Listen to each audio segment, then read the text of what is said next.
Senhor da glória, Pai querido, o Senhor já falou conosco desde o início, Senhor, aqui das 6h30, nas orações, Senhor, nos ensaios, e depois nas orações, nos louvores dos hinos da harpa que foram entoados aqui, e também, Pai amado, nas oportunidades, Senhor, em tudo o Senhor falou conosco, Pai. Agora eu te peço em nome do Senhor Jesus, Pai, que fala através do teu filho, do teu servo. Eu sei que o Senhor já colocou a palavra no coração, o Espírito Santo. Desce, Senhor, com a revelação, Senhor. Pai amado, Deus querido, eu te peço também pela vida dele, Senhor. Cuida, Senhor, em todos os setores, Senhor, todos os planos, projetos, Pai. Em nome do Senhor Jesus e da família, Pai. E guarda ele com zelo, Pai. Em nome do Pai, em nome do Filho, em nome do Espírito Santo, Senhor. Desce a revelação nessa noite, Pai. Te agradeço, Pai, em nome do Senhor Jesus. Amém. Amém. Glória a Deus. Amém. Louvado seja Deus. Deus é bom. O tempo todo Deus é bom. Deus é fiel, tem cuidado de nós. E nós glorificamos ao nome do Senhor. Amém. Amém. Eu saúdo a todos com a santa e gloriosa paz do Senhor Jesus. Amém. Glória a Deus. Estamos gratos pela oportunidade de estarmos na presença de um Deus vivo, fiel e soberano. É o nosso Salvador. Amém? Amém. Glória a Deus. Irmãos, nós estamos num culto de doutrina. Amém. Numa terça-feira fria e chuvosa. Poucos na igreja. Mas nós sentimos a presença do Espírito Santo. Glória a Deus. Nós sentimos a graça do Espírito Santo. Verdade, meu Pai. Temos poucos recursos. Somos humildes financeiramente, pequenos financeiramente, mas grandiosos na presença do Espírito Santo. Aleluia. Grandiosos na graça do Espírito Santo. Obrigado, meu Deus. Quem somos nós sem a graça, sem a presença de Deus em nossas vidas? Glorificamos ao Senhor porque até aqui Ele tem nos ajudado. E Deus é bom. Os cuidados do Senhor não falham. Ele é fiel. Amém. Amém? Que nós possamos aprender a dar mais valia, guardar no nosso coração as palavras, Oh, Jesus. praticar diariamente essas palavras. Você sabe que a Bíblia ela tem resposta para todos os setores. A Bíblia tem resposta para todos os departamentos da sua vida. A palavra de Deus ela é completa, viva, fiel, verdadeira e eficaz. Quantas pessoas nos dias atuais estão sofrendo por falta de conhecimento na Bíblia? Meu Deus. Por falta de conhecer, estão realmente se destruindo. E a Bíblia tem saída, solução, resposta, caminho. A Bíblia é o que vem dos céus para mudar a nossa vida. Amém, Jesus. E é justamente os conselhos da Bíblia, os conselhos da palavra do Senhor, os conselhos inspirados pelo Espírito de Deus, dos grandes homens da palavra de Deus, que nós vamos ressaltar hoje. Amém? Livro de Eclesiastes, capítulo 4. Eclesiastes, capítulo 4. É muito conhecido o capítulo 3, né? Há tempo para todas as coisas. Mas nós vamos hoje meditar um pouco no capítulo 4, os males e as tribulações da vida. Irmãos, insisto em dizer, nós estamos num culto doutrinário, e é justamente num culto de doutrina que a gente aprende as boas condutas. Amém? Amém. A gente aprende a distinção das nossas ações. Quem escreveu o livro de Eclesiastes foi um homem que recebeu sabedoria do próprio Deus. Ele mesmo ensina que nunca houve e nunca haverá um homem tão sábio quanto Salomão, porque Deus é quem dera essa sabedoria a Salomão. Aleluia, meu Deus. Salomão tinha verdadeiramente o Espírito Santo, a graça de Deus atuando sobre a vida dele, para nos ensinar as boas condutas, os caminhos adequados, toda uma certa origem dos céus para que possamos ser felizes. Amém? Amém. Eclesiastes capítulo 4, versículo 1 em diante. Louvado seja Deus, engrandecido e bendito seja teu nome. A todos que nos acompanham, se puder, em nome de Jesus, tiver a ocasião, se for possível, abandone os afazeres, Pegue a sua palavra, Bíblia Sagrada, leitura santa e nos acompanhe em nome de Jesus. Amém? Versículo 1. Depois voltei-me e atentei para todas as opressões que se fazem debaixo do sol. E eis que vi as lágrimas dos que foram oprimidos e dos que não têm consolador. E a força estava na banda dos seus opressores, mas eles não tinham consolador. Pelo que eu louvei os que já morreram, mais do que os que vivem ainda, e melhor do que uns e outros é aquele que ainda não é, que não viu as más obras que se fazem debaixo do sol. Também eu vi todo o trabalho e toda a destreza em obras trazem ao homem a inveja do teu próximo. Também isso é vaidade e aflição do espírito. O tolo cruza as suas mãos e come da sua própria carne. Melhor é uma mão cheia com descanso do que ambas as suas mãos cheias com trabalho e aflição de espírito. Outra vez me voltei e vi vaidade debaixo do sol. Há um homem que é só e não tem segundo. Sim, ele não tem filhos e nem irmã. E contudo, todo o seu trabalho não há fim, nem os seus olhos se fartam das riquezas. E não diz: para quem trabalho eu, privando-me a minha alma do bem? Também isso é vaidade e enfadonha ocupação. Melhor é serem dois do que um, porque um tem melhor paga do seu trabalho. Porque tem melhor paga do seu trabalho. Porque se um cair, o outro levanta o seu companheiro. Mas ai do que estiver só, pois caindo não há outro que o levante. Também se dois dormirem juntos, eles se aquecerão. Mas se um só, como se aquecerá? E se alguém quiser prevalecer contra um, os dois resistirão. O cordão de 3 dobras não se quebra tão depressa.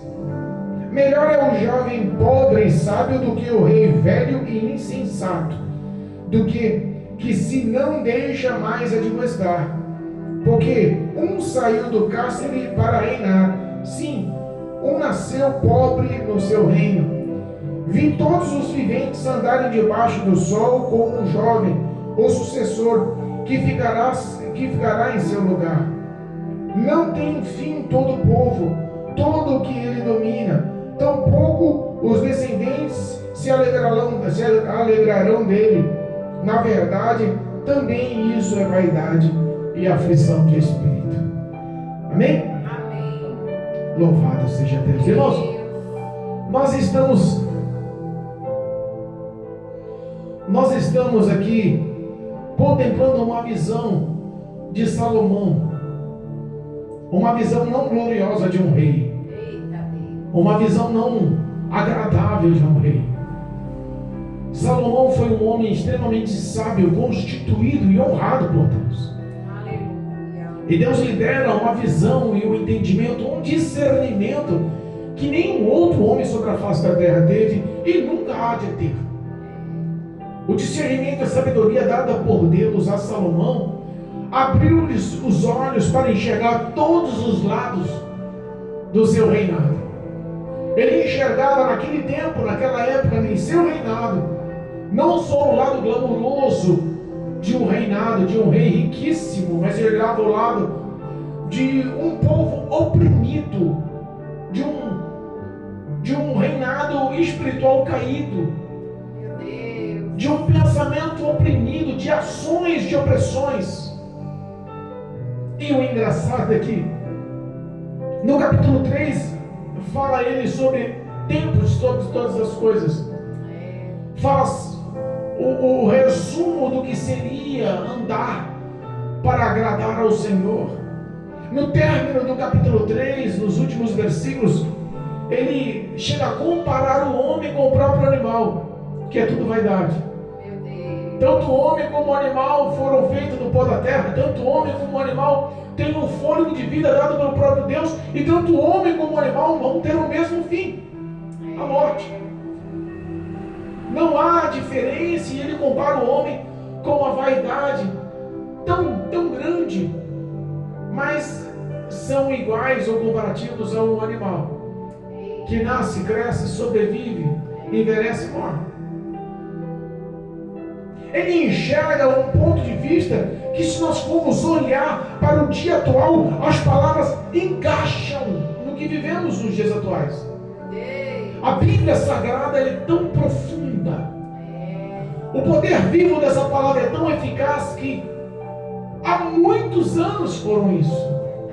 Se eu não me engano, isso foi no século XII a.C. Há quantos anos atrás? Mais de 3.000 anos atrás, e as palavras continuam as mesmas, atuantes no reinado de Salomão e atuantes nos dias atuais. Vivas nos dias atuais. 2024. Viva em 2024. A palavra de Deus, ela mostra para os dias atuais, na visão de Salomão, o que nós estamos praticando. Um reino caído. Vivendo num reinado, numa nação corrupta, caída. Aonde o que prevalece são os fortes e poderosos. Aonde ele enxerga os trabalhadores como oprimidos, os pobres como os necessitados, aonde eles não conseguem ter consolação. E a verdade dos dias atuais? Poucos reinam em cima de muitos. Poucos se sobrepõem em cima de muitos. As necessidades, as aflições em todos os setores da humanidade estão realmente decadentes. Nós vemos nos dias atuais uma política corrupta. A administração da nação era para ser uma administração honesta e justa. E ele mostra justamente o poder dessa injustiça, que é alimentado pelo próprio sentimento do homem. Existe uma linguagem chula, uma lenda urbana, uma linguagem chula urbana, que diz que o Brasil é a terra do jeitinho. Essa terra do jeitinho, na realidade, nada mais é do que são ações malignas, ímpias, que tentam substituir o que é justo, o que é justificável, o que é agradável aos olhos do Senhor. Dezenas e milhares de dezenas, milhares de milhões de demônios atuam em nossa nação para tentar deixar esses contos do jeitinho como aceitáveis. Onde nós vemos os nossos políticos, os líderes da nação, com má distribuição do que tem, com proveitos próprios. Nós vemos essa semana mais uma notícia da nossa presidência, onde distribuiu mais de 16 bilhões de reais para a cultura e 3 bilhões para a saúde pública. Nós vemos que a opressão da população está sofrendo em cada hospital. Nós vemos a má administração, como no estado do Rio de Janeiro. Estão tentando abolir, extinguir, acabar com a polícia militar. Porque o homem se intitula apto para se autodefender. Repara que não há consolação, não há refúgio, não há quem respalde, não há a quem o homem possa recorrer, a não ser a Deus. A estrutura humana está dissolvendo. E os pensamentos, Salomão explica aqui por quê. Olha só a base dos dias atuais, como se encaixa na palavra. Olha só. Depois voltei e atentei para todas as opressões que fazem debaixo do sol, e vi as lágrimas dos oprimidos, que não tem consolador. Você sabe que quando você anda pelas ruas, você enxerga um clima de dor nas ruas. Você não enxerga um clima de paz e de alegria. Você enxerga um clima tenso, pesado, oprimido. Se você andar pelas ruas de São Paulo, por exemplo, você vai enxergar dor em cada esquina, necessidade em cada esquina. O teu coração vai sentir a necessidade da caridade, e às vezes você nem consegue abranger ou abençoar de uma forma que o teu coração almeja, porque não tem recursos. Aqueles que têm condições, recursos, poder para tal, olham somente para si. Os necessitados não têm quem os console. O papel da igreja sobre a face da terra é justamente mostrar um caminho, uma saída, porque todos os que estão vivendo esse tipo de ação estão, na realidade, perdidos. Verdade, meu Deus. Gritando por socorro, a alma está em aflição, Papai. vivendo na escuridão plena, tateando, tentando encontrar uma saída, aprisionado em vícios. Meu Deus. E os grandes poderosos, como diz aqui o termo, a parte B do versículo, do primeiro versículo, e diz assim, ó, e a força está da banda dos opressores. Eita Deus. Quem oprime é quem tem força. Quem oprime é quem manda. A justiça não prevalece. A justiça ela nunca se faz. Está dizendo que até os que estão aí vivendo essa situação estão vivendo sem saber a razão do viver. Como assim, pastor?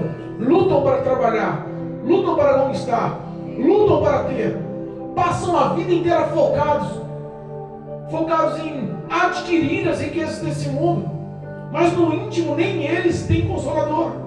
Se nós pegarmos a parte final do versículo, diz assim, ó, mas eles não tinham consolador, tanto os que são oprimidos quanto os ricos. Ou você pensa que aquele que tem muito dinheiro se sente completo? Aquele que senta no banco de couro do seu carro importado, que aonde passa todos os olhares lhe seguem, você acha que o coração dele, quando ele deita na cama, ele está se sentindo completamente feliz? Meu Deus.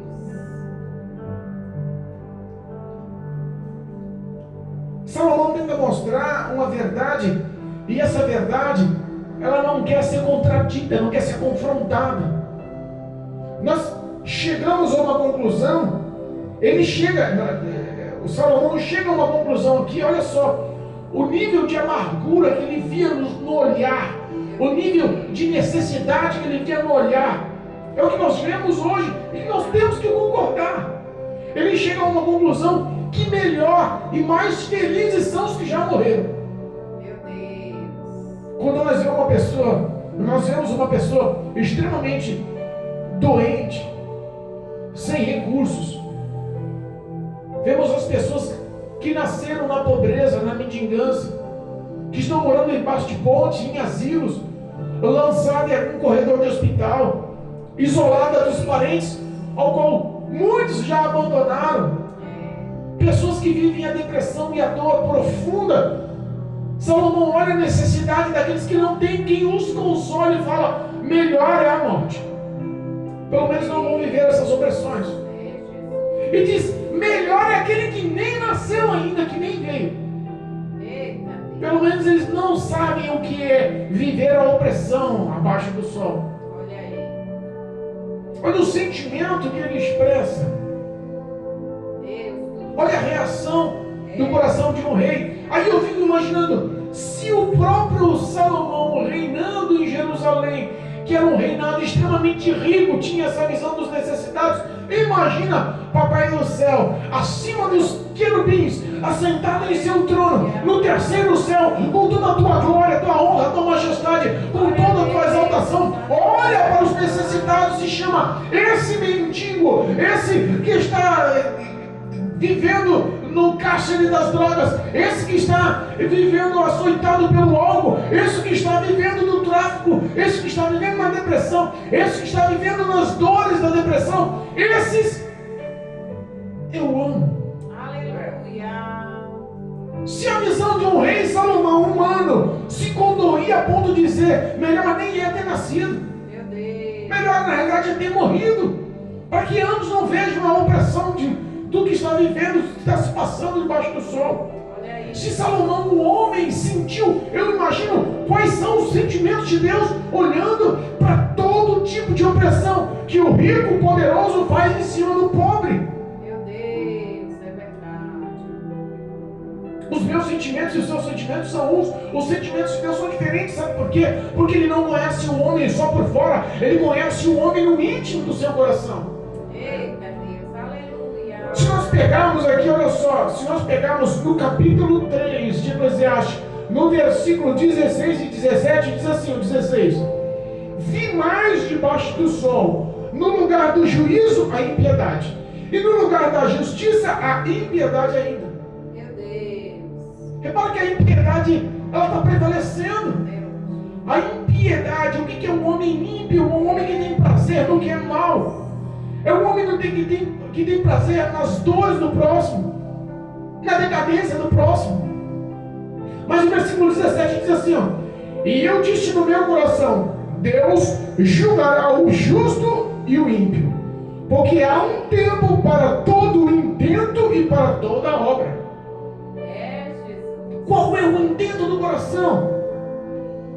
Eu não consigo entender, eu não consigo saber, eu não consigo discernir, mas os olhos do Senhor, como diz o Salmo 139, nos sonda por trás e por diante, conhece as palavras antes de sair dos nossos lábios. Ele conhece o coração do homem. A intenção, o intento do homem é visto por Deus, e tudo isso se relaciona pelas suas obras.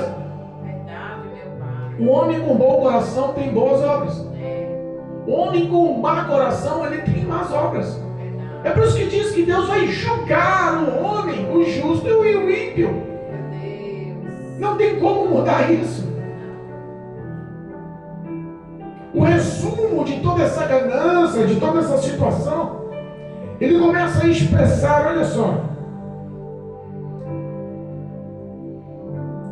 Versículo 3 do capítulo 4. E melhor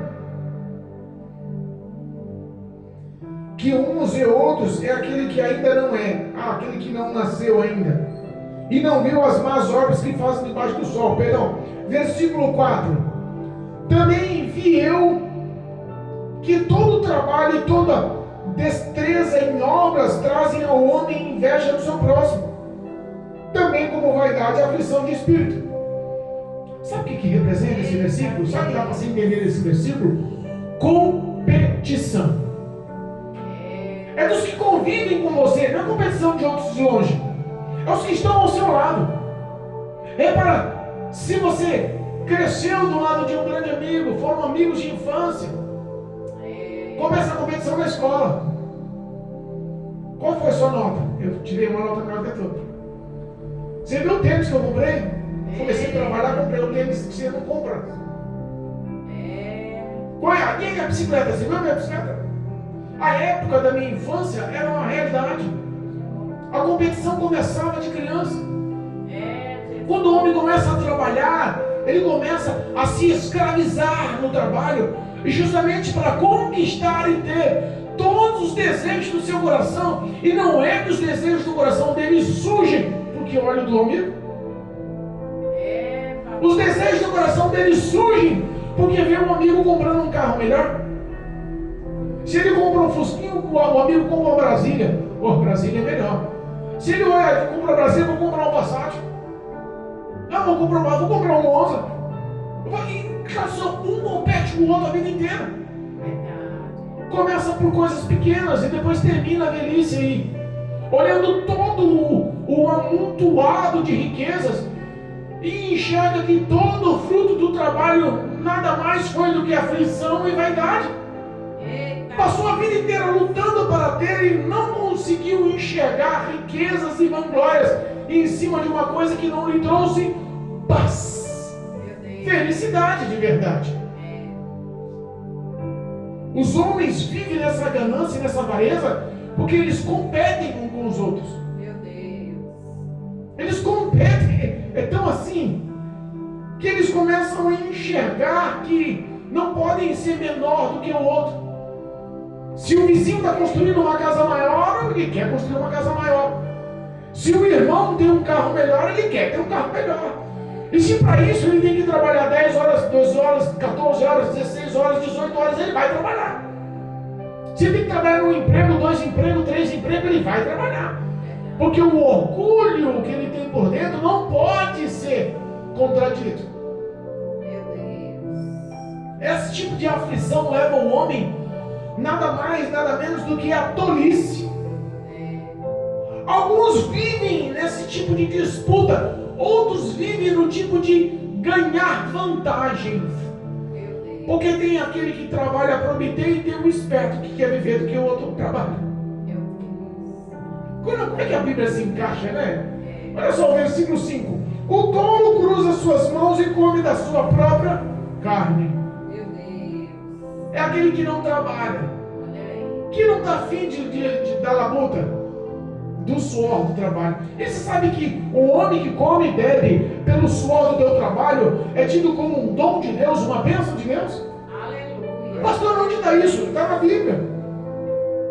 Aqui, ó. Capítulo 3, versículo 13.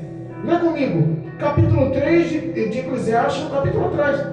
Versículo 13. E também que todo homem que come e beba e goze do bem do seu trabalho, isso é dom, é um dom de Deus. Glória a Deus. Aleluia. O trabalho nunca foi maldição. Lembra-se de Adão? Deus formou Adão. A primeira ação de Deus quando formou Adão, deu um trabalho para ele. Você vai cuidar do paraíso. Aleluia. Você vai cultivar a terra. Você vai dar nome aos animais. Olha aí. Deus já deu um trabalho para Adão. E sabe o que Adão era? Feliz. Ele fazia aquilo com contentamento, com satisfação, com paz. O trabalho não é maldição. Maldição é a competição. Ou como diz Paulo lá em Coríntios, o pecado é colocar no coração o dinheiro como um senhor, como um Deus. A idolatria é isso. Alguns querem viver dos benefícios. Não trabalho, não vou trabalhar e vou comer o resto da vida do governo. Vou comer do que os outros trabalham. E vivem em mendigância. E a Bíblia chama um homem desse de um homem tolo. E o que tem de tolo hoje em dia não é brincadeira. Meu Deus. E está dizendo aqui, olha só a diferença. O versículo 6. Melhor é uma mão cheia com descanso do que as duas mãos cheias com trabalho de aflição do espírito. Meu Deus. Você não precisa de ganhar muito. Não precisa de correr desesperadamente para conquistar. Não precisa. Aquele que tem paz é feliz. Aquele que tem harmonia no lar é feliz. Glória a Deus. Por que você está falando isso, pastor? Porque às vezes o homem trabalha de manhã e à noite para conquistar o que a mulher pede, o que o filho pede, o que o coração dele deseja, o que o vizinho tem, ele quer ter melhor, o amigo tem, ele quer crescer em cima do amigo. Passa a vida lutando. E aí ele perde o crescimento do filho, perde os primeiros passos, perde o carinho, a atenção da esposa. Ele começa a perder, começa a viver em aflições. Sabe o que acontece? Vai ter uma hora que ele vai chegar na velhice e vai olhar: passei a vida inteira e perdi os melhores momentos da minha vida. Isso é tolice. Meu Deus. Porque o nosso lucro não é no que vai ficar, o nosso lucro é no que vamos deixar. Como assim, pastor? Deixar e ficar? O que vai ficar é material. Não dá para pôr um caixão e comida. Mas o que eu vou deixar é as boas memórias de ter sido um homem que foi eleito como um bom esposo, uma mulher que foi eleita como uma boa esposa, um bom filho, uma boa filha, um bom sobrinho, um bom empregado, um bom amigo, um bom vizinho. O que nós vamos deixar é um legado que traz a glória de Deus no seu testemunho. Que traz a glória de Deus no seu testemunho. Sabe por quê? Porque o homem só consegue ser feliz, entenda, através das boas obras. É verdade. Nada mais traz contentamento ao coração do homem se não forem as boas obras. Glória a Deus. Ele olha assim e fala assim, olha, versículo 7. Voltei a ver outra vaidade. E aí ele faz uma comparação, Salomão. Olha o versículo 8. Há um homem que é só. Ele não tem segundo, tradição, ele não tem esposa, não tem filhos, ele não tem ninguém. Ele vive só. Está especificando que ele não tem filhos, nem irmã, ninguém. Um homem solitário, sem parentes, que vive só. Mas a vida dele é constituída num trabalho sem fim. Trabalho de dia e de noite. Passa a vida para trabalhar. Passa a vida para ter salário. Passa a vida para conquistar os bens. Passa a vida para crescer. Olha só. E nem os seus olhos se faltam nas riquezas. Ele já compra, ele já conquista, ele já evoluiu. Mas sabe que ele olhar e falar assim, rapaz, já não tem mais graça. A minha casa de 3 andares já não... Eu moro nela há algum tempo, já perdeu o valor para mim. O certo agora é ter outra casa de 3 andares, ou uma casa maior, ou uma casa de 4 andares. Essa já perdeu o valor. Eu olho para aquele carro que era popular, por mais que esteja 0 km, já não quero mais não. Eu vou querer um 0 km de luxo. Vou querer uma picape, vou querer agora o que é a Honda, agora vou querer agora um SUV, um carro mais alto. E passa um tempo, depois que ele conquista, ele olha para as riquezas e já fala, já não me farto nelas, já não me contento com elas. Meu Deus. Repara que o coração do homem sem Deus é frustrado. Verdade. O coração do homem de Deus é vazio, sem Deus é vazio. O coração do homem sem o poder vívido, atuante da paz dada por Cristo. Não é uma paz que o mundo dá. A paz que Cristo nos dá, ela muda o contexto da vida do homem. Faz o homem verdadeiramente ser feliz. É verdade. E ainda ele especifica, e ele mesmo não para pensar, não para refletir, ele não faz a pergunta para si, o que tenho, para quem vai ficar quando eu morrer? Meu Deus. Estou lutando a vida inteira. Quantas pessoas estão vivendo assim? Quantas pessoas estão praticando isso? O resumo da vida do homem está focado no que os olhos dele enxergam aqui embaixo. E Deus está querendo mostrar para eles, olha filho, o que eu faço é eterno.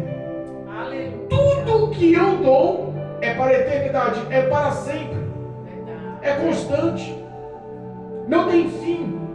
Olha só, se você pegar a parte B, a parte A do versículo 14 do capítulo 3, diz assim, ó, eu sei que tudo quanto Deus faz durará eternamente. Aleluia. A parte A do versículo, eu sei que tudo quanto Deus faz durará eternamente. Nada se lhe deve acrescentar e nada se lhe deve tirar. E isso faz Deus para que haja temor diante dele. Glória a Deus. Entendeu?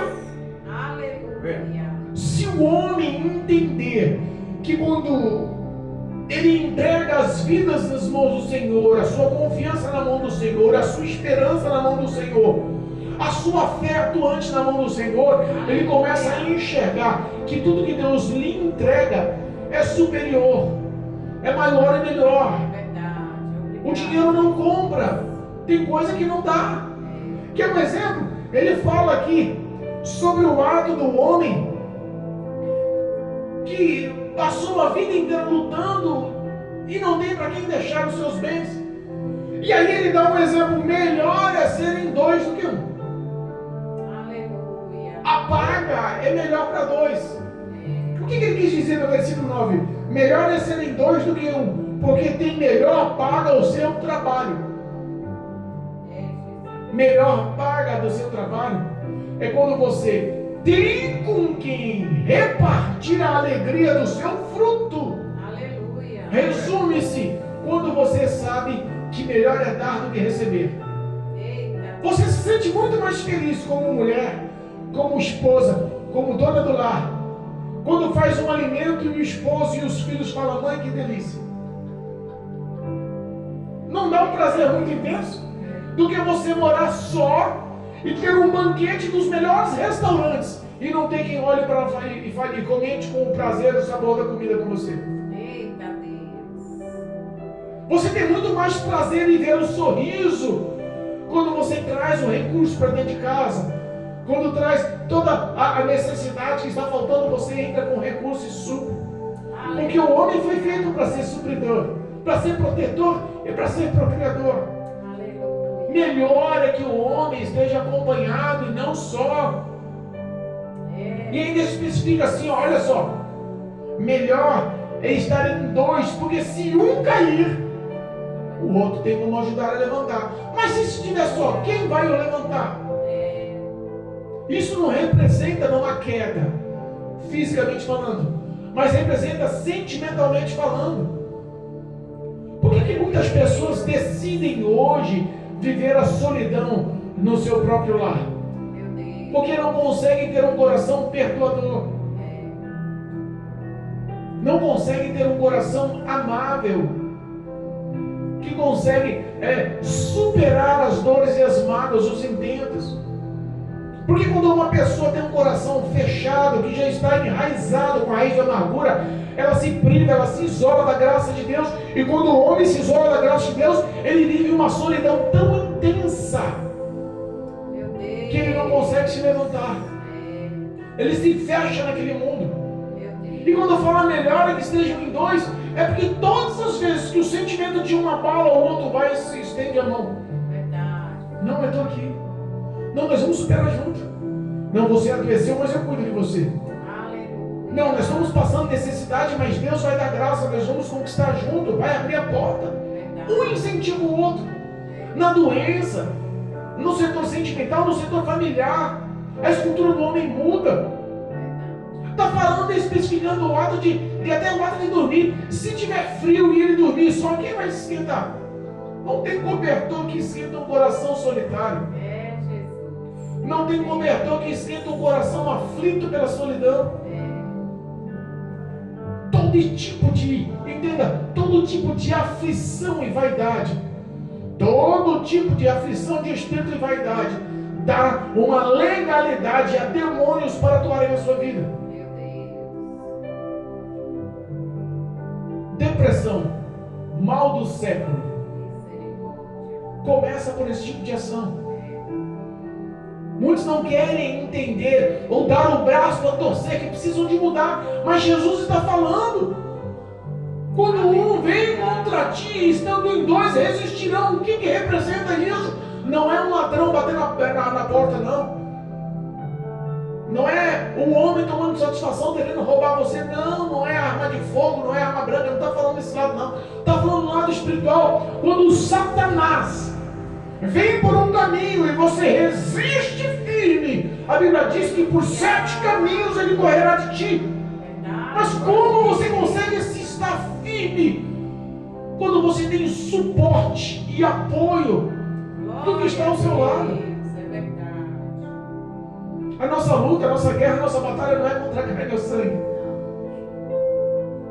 O diabo se faz invisível e quer mostrar todo tipo de custo que ele não existe e que tudo o que está acontecendo é uma casualidade do destino. Meu Deus. Mas entenda uma coisa: existe uma batalha espiritual intensa acontecendo. E essa batalha espiritual, a gente só se vence ela quando nós estamos em 3. Como assim, pastor? Ao final do versículo. E se versículo 12 do capítulo 4 de Eclesiastes. E se alguém quiser prevalecer contra um, os dois resistirão. E o cordão de 3 dobras não se quebra depressa.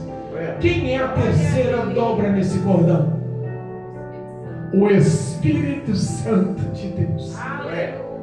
Quem é a terceira dobra na tua vida? Quem é aquele que é a força da sua vida? Quem é aquele que é o refúgio? Quem é aquele que é o baluarte? Quem é aquele que é o escudo, o auxiliador? Quem é aquele que prevalece em todos os intentos malignos e te livra das mãos do maligno? Aleluia, meu Deus, obrigado. O cordão de 3 dobras não se quebra facilmente.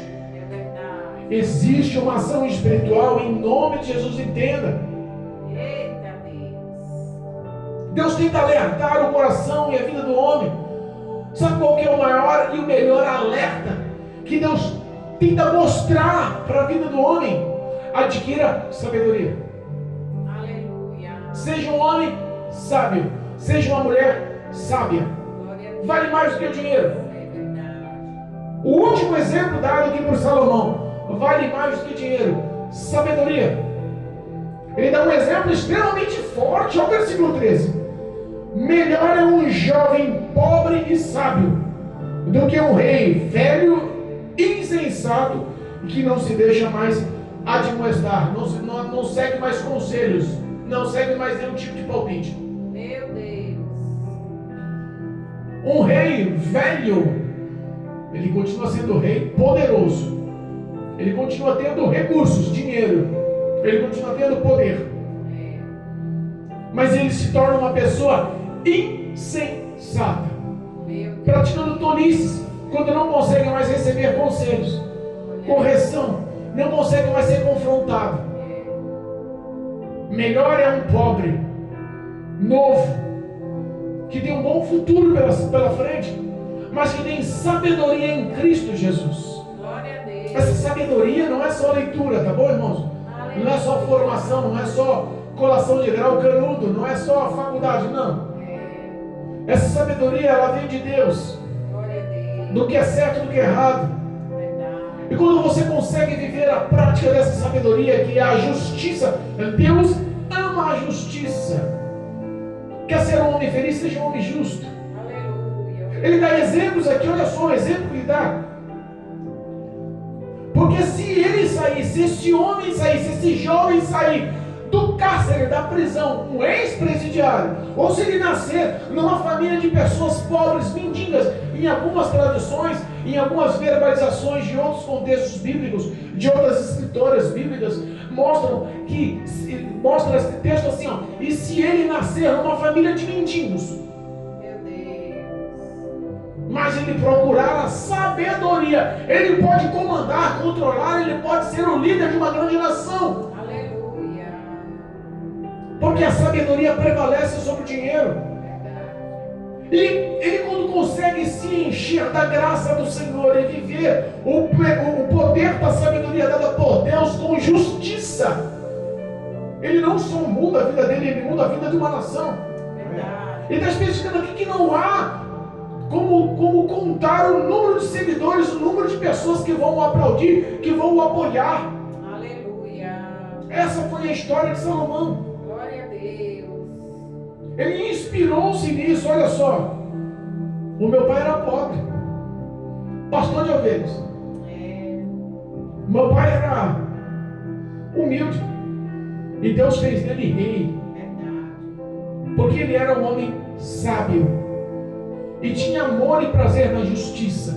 Glória a Deus. Ele me ensinou a ser um homem justo. Ele me ensinou em suas palavras a andar em retidão. Olha aí, Jesus. E quando meu pai faleceu, ele já tinha me instruído, mas mesmo assim eu novo, jovem, Jesus. pedi a Deus a sabedoria Glória a para praticar a justiça que ele me ensinou em cima do reino de Jerusalém, porque ele não queria ser injusto. Glória Ele a queria estar à Deus. altura de seu pai Davi. Obrigado. Ele olhava para Davi como um ídolo, como um exemplo. O meu pai é o meu super-herói. Verdade. Meu pai sabe quem é meu super-herói? Porque mesmo quando ele pecava, ele sabia se redimir com o Senhor. Ele confessava ao Senhor. E isso fez dele um homem segundo o coração de Deus. E eu me glorio em Deus por ter tido Davi como meu pai.